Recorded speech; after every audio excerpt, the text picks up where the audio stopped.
अगर आपका भारतीय स्टेट बैंक में खाता है या फिर भारतीय स्टेट बैंक में आप अपना खाता खोलने की सोच रहे हैं, तो यहाँ पे बैंक की तरफ से आपको बहुत बड़ा जो झटका है वो लग सकता है। बैंक ने यहाँ पे जो ऑनलाइन पैसा है उसको जब आप भेजोगे तो उसका जो चार्जेस है वो यहाँ पे बढ़ा दिया है।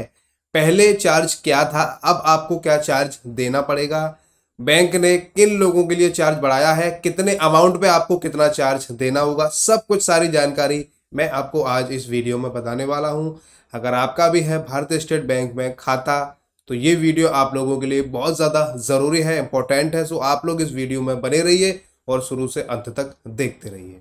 अब अगर आप स्टेट बैंक से किसी को भी अगर पैसा भेजते हैं तो अब आपको चार्जेस पे करना पड़ेगा, लेकिन इसमें थोड़ी बहुत छूट भी दी गई है। जो छोटे ट्रांजैक्शन है उस पर कोई भी चार्जेस आपको पे नहीं करना है, लेकिन 25,000 रुपये से ऊपर का कोई भी ट्रांजैक्शन आप करेंगे तो अब आपको यहाँ पे जो चार्जेस है वो देना पड़ेगा। ये मैं बात कर रहा हूँ बैंक से। अगर आप कोई ट्रांजैक्शन करते हैं तो बैंक की मोबाइल बैंकिंग ऐप हो सकती है, बैंक की इंटरनेट बैंकिंग हो सकती है, आप डायरेक्ट बैंक से भी ट्रांजैक्शन कर सकते हैं। ये उसके चार्जेस मैं आपको बता रहा हूँ। बाकी यूपीआई से आप जो ट्रांजैक्शन करते हैं उस पर कोई भी चार्जेस नहीं बढ़ा गया है।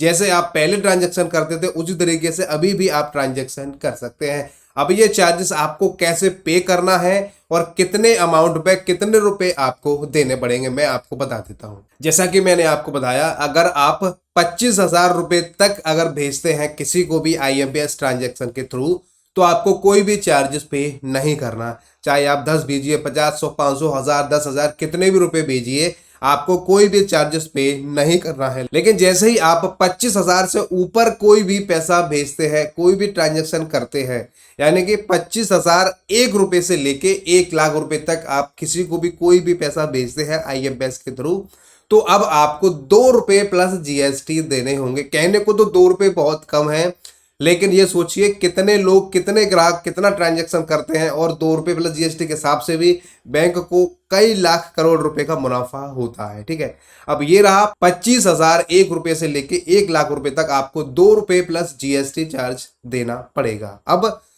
1,00,000 रुपए से 2,00,000 रुपए तक के बीच में अगर आप कोई ट्रांजैक्शन करते हैं, कोई भी आईएमपीएस करते हैं, तो आपको 6 रुपये प्लस जीएसटी का जो चार्जेस है वो आपको पे करना पड़ेगा। इसके अलावा 2,00,000 रुपए से 5,00,000 रुपए तक का जो भी चार्जेस है उस पे आपको 10 रुपये प्लस जीएसटी का जो चार्जेस है वो आपको पे करना पड़ेगा। ये जितने भी ट्रांजैक्शन है आप इंटरनेट बैंकिंग से करेंगे तो भी आपको पे करनी पड़ेगी, मोबाइल बैंकिंग ऐप से करेंगे तो भी आपको पे करनी पड़ेगी, आप ब्रांच जाकर कराते हैं तो भी आपको पे करना होगा। अगर आप यूपीआई से, थर्ड पार्टी ऐप से अगर जो भी आप ट्रांजेक्शन करते हैं तो फिलहाल उस पर कोई भी चार्जेस नहीं है। ये बैंक की ऑफिशियल साइट या ऑफिशियल बैंक से आप करेंगे तो आपको ये चार्जेस पे करने पड़ेंगे।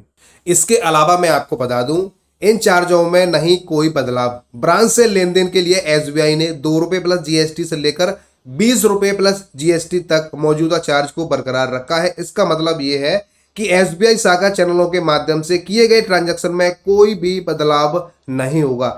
दूसरी ओर कुछ जो खाता है उनको यहाँ पे छूट दी गई है। वो कौन से खाते हैं वो मैं आपको बता देता हूँ। जैसे कि देखिए, रक्षा वेतन पैकेज डीएसपी, अर्धसैनिक वेतन पैकेज पीएमएसपी और अन्य विशेष वेतन पैकेज वाले ऑनलाइन आईएमपीएस हस्ताक्षरण के लिए पूरी छूट का लाभ उठा सकते हैं। यहाँ पे इन खातों पे किसी भी प्रकार का अगर आप कोई आईएमपीएस ट्रांजेक्शन करते हैं तो आपको चार्जेस नहीं देना पड़ेगा, फ्री ऑफ कॉस्ट है। मैं आपको बता देता हूं कि आईएमपीएस क्या है। देखिए, आईएमपीएस भारतीय राष्ट्रीय भुगतान निगम एनपीसीआई द्वारा दी गई जाने वाली एक वास्तविक भुगतान सेवा है। यह यूजर को पूरे भारत में फटाफट पैसा ट्रांसफर करने की अनुमति देता है। यह सर्विस 24 घंटे उपलब्ध होती है। हाँ, 24 घंटे में आप कभी भी पैसा भेज सकते हैं, जिसमें एसएमएस और आईवीआर को छोड़ के सभी चैनलों पर हर लेन देन लिमिट 5,00,000 रुपए है। इसका उपयोग मोबाइल बैंकिंग या इंटरनेट बैंकिंग के माध्यम से तुरंत पैसे भेजने के लिए किया जाता है। पहले इस सर्विस के तहत सभी ऑनलाइन लेन देन मुफ्त थे, लेकिन नए चार्ज अब ज्यादा के लेन देन पर लागू हो गए हैं। वो मैंने आपको बता दिया है। तो आप इस वीडियो में समझ ही गए होंगे कि मैंने आपको क्या बताया है, क्योंकि आपका अगर स्टेट बैंक में खाता है और आप कोई भी आईएमपीएस अब करते हैं ब्रांच से, उसकी ऐप से या नेट बैंकिंग से, तो आपको कितने रुपए का चार्जेस यहाँ पे करना पड़ेगा और कितने अमाउंट पे कितने रुपए आपके लगने वाले हैं, कौन से खाते हैं जिन पे यहाँ पर छूट दी गई है, सब कुछ मैंने आपको बता दिया है। फिर भी अगर आपको कुछ पूछना है, आपको कुछ समझ में नहीं आया हो, तो आप हमें कमेंट कर सकते हैं, क्योंकि आपका हर एक कमेंट हमारे लिए बहुत ज़्यादा ज़रूरी है।